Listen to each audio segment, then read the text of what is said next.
It's 1983. Umar Muhaishi is boarding a flight destined for Italy. Everything seems normal until he recognizes some familiar faces belonging to the Gaddafi regime. Suddenly, they aggressively detain him, and he now finds himself Libya bound by orders of Gaddafi himself. The plan was simple: kidnap the regime's true advocate for freedom, who happened to be Gaddafi's best friend, and have him brutally executed. From best friends and partners in leadership to a battle to the death. This was the worst betrayal in history. Muammar Gaddafi was driven by greed, selfishness, and a cult-like mentality that made him willing to eliminate anyone who stood in his way. It did not matter who you were. It did not matter what position you held. It did not matter what history you shared with him. You could be his best friend, his right-hand man, the person who helped him seize power, or you could be a regular civilian. The risks were the same, and the story of Umar Muhaishi proves it. Muhaishi was not just another political rival. He was Gaddafi's closest friend. They grew up together. They planned the revolution together. They ruled Libya together as equals. But when Muhaishi dared to question Gaddafi's growing ego, their friendship meant nothing. And what Gaddafi did to him remains one of the most chilling examples of betrayal in modern political history. Umar Muhaishi was born in Libya during a time of political instability and colonial influence. What we know is that Muhaishi came from a background that pushed him toward military service and political activism from a young age. He was intelligent, ambitious, and deeply committed to the idea of a free Libya, a Libya not controlled by foreign powers or corrupt monarchs. He believed in revolution, he believed in change, and he believed that the future of his country depended on people like him taking action. Muhaishi joined the Libyan military, where he quickly distinguished himself as a capable officer with a sharp political mind. He was not just a soldier, he was a thinker, a strategist, someone who understood that real change required more than military strength. It required vision, planning, and the ability to inspire others. And it was in the military that Muhaishi met Muammar Gaddafi. The two became inseparable. They shared the same frustrations with King Idris I and his regime. They both believed Libya deserved better. They spent years together, talking, planning, dreaming of a future where Libya was truly independent. They were not just colleagues.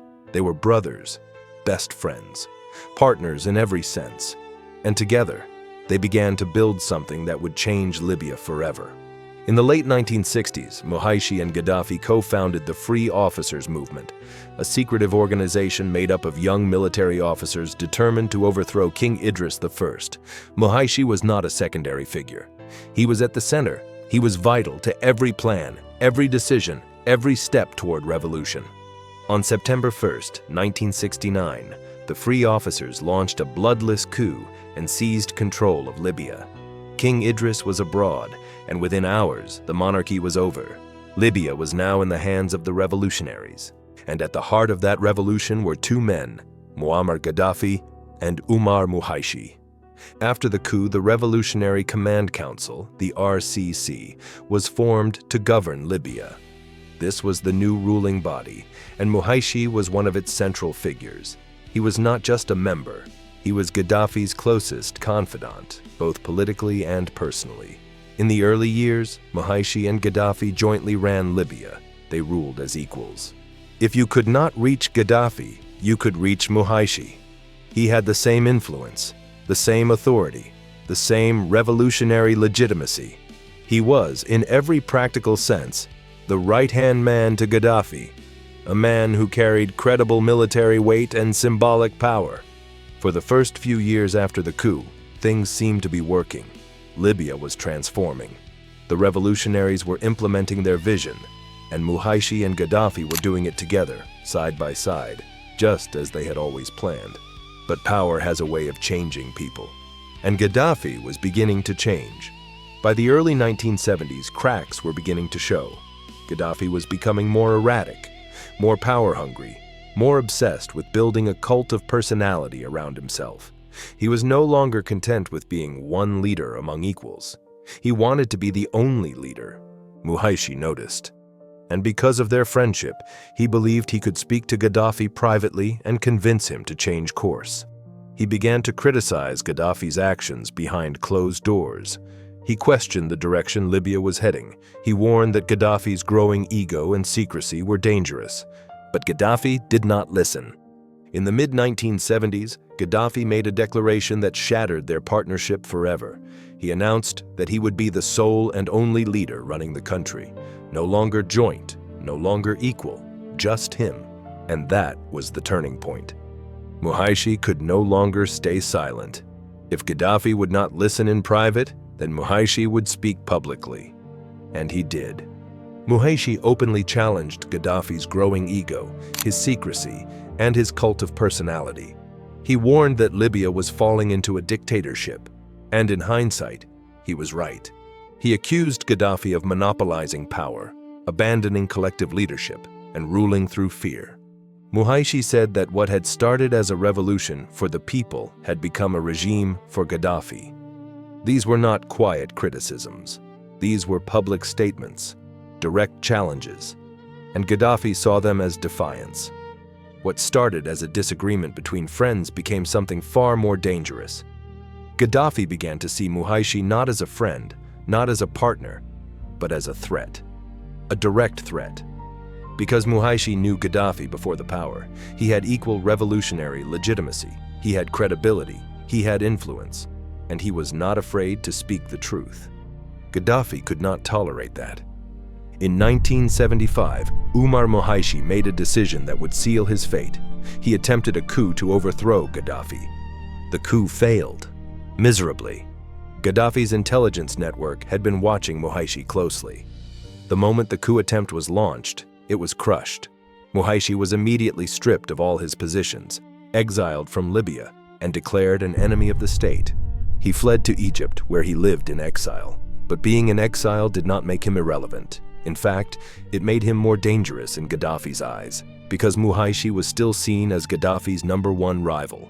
He was the only person with the revolutionary credentials, the military background, and the symbolic weight to credibly challenge Gaddafi's rule. Their fallout was not just personal, it was political.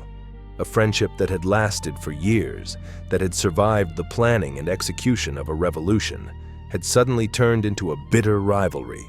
And Gaddafi saw Muhaishi as the only person capable of trying to remove him from power again. The failed coup gave Gaddafi the excuse he needed to cut Muhaishi out completely. He made sure there was no way back, no reconciliation, no second chances. Muhaishi was exiled, stripped of everything, and labeled a traitor. But for Gaddafi, that was not enough. Being exiled was not enough for Gaddafi. He needed Muhaishi erased, not just politically, literally. In 1983, 8 years after the failed coup, Muhaishi was living in exile, still seen as a threat by Gaddafi's regime. He was careful. He knew Gaddafi wanted him dead, but he could not stay hidden forever. Muhaishi was scheduled to board a plane to Italy in Europe. A routine trip, nothing unusual, or so he thought. But Gaddafi had set a trap. The plane Muhaishi boarded was not going to Italy. It had been arranged by Gaddafi's men. A setup, a kidnapping disguised as a normal flight. Muhaishi climbed aboard, expecting to land in Europe. Instead, the plane was diverted, and when it landed, Muhaishi was not in Italy. He was in Libya, back in the hands of Muammar Gaddafi. It was a one-way ticket to his death. Once Muhaishi was back in Libya, there was no escape, no negotiation, no mercy, no hope. He was subjected to a secret trial, no public announcement, no media coverage, no international observers, no family present. Just a closed-door proceeding where the outcome had already been decided before it even began. Gaddafi personally ordered Muhaishi's execution. This was not a legal proceeding. It was a formality. A rubber stamp on a decision that Gaddafi had made the moment Muhaishi dared to challenge him. The man who had been his best friend, his co-founder, his equal partner in revolution, was now sentenced to death by the very person who once called him brother. Muhaishi's family was never informed. This was a common practice in Gaddafi's regime. Silence was strategic. By keeping the execution secret, Gaddafi eliminated any chance of public outcry, any possibility of sympathy, any risk of Muhaishi becoming a martyr to those who still remembered what the revolution was supposed to be about. The execution was carried out quietly. No public spectacle, no announcement, just an erasure. Umar Mohashi, the man who helped Gaddafi seize power, who stood by his side through the revolution, who believed in the dream of a free Libya, was executed in secret by the very person he once called his best friend. Mohashi's execution marked a turning point in Gaddafi's rule. It confirmed what many had suspected. Gaddafi no longer ruled to lead. He led with the belief that he was above everyone, and anyone who stood in his way, no matter who they were, would be dealt with. The message was clear. Nobody was safe. You could be Gaddafi's right-hand man. You could be the person who helped him come to power. You could be his best friend. None of it mattered. There were no second chances, no loyalty that could protect you. Mohashi's death intimidated officers within the regime and eliminated public dissent. It was a power move designed to instill fear. If Gaddafi was willing to execute the man who had been at his side since the beginning, then no one was untouchable. The secrecy surrounding Mohashi's execution was intentional. Gaddafi was not just trying to erase the man, he was trying to erase the memory of equal partnership. He wanted Libyans to forget that there was ever a time when he shared power. He wanted to rewrite history so that it looked like he had always been the sole leader, the supreme authority, the only one who mattered. Mohashi's death also signified the complete collapse of collective leadership in Libya. In the early years after the coup, the Revolutionary Command Council had been made up of multiple officers who theoretically shared power. But by the time Mohashi was executed, that illusion was gone. Gaddafi was in total control, and anyone who questioned that control would face the same fate. The execution also normalized the practice of eliminating former allies through assassination or execution. It set a precedent. It sent a message to everyone in Libya.